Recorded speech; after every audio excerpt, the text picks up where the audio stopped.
Welcome to Kenton's videos. Enjoy the video.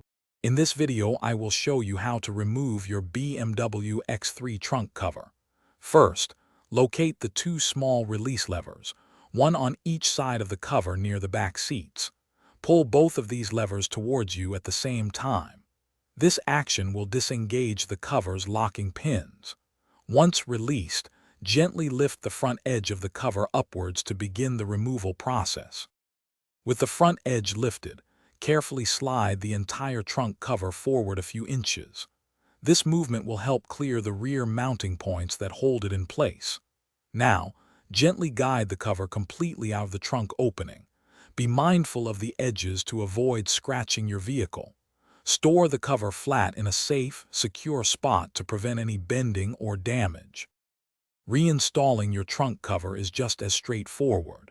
First, align the cover's rear pins with the corresponding slots located in the trunk. Gently slide the cover backward until it's positioned correctly.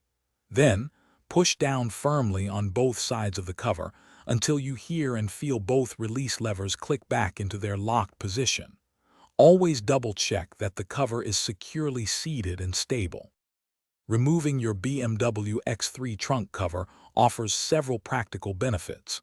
You gain valuable extra cargo space, perfect for larger items that might not fit otherwise. It also makes cleaning the entire trunk area much simpler, ensuring your vehicle stays pristine. Plus, for those looking to enhance their home, smart speaker technology can bring your space to life with music and helpful voice commands. Check the description below for a link to a great smart speaker deal and other helpful resources. Thanks for watching. Consider subscribing if we helped you.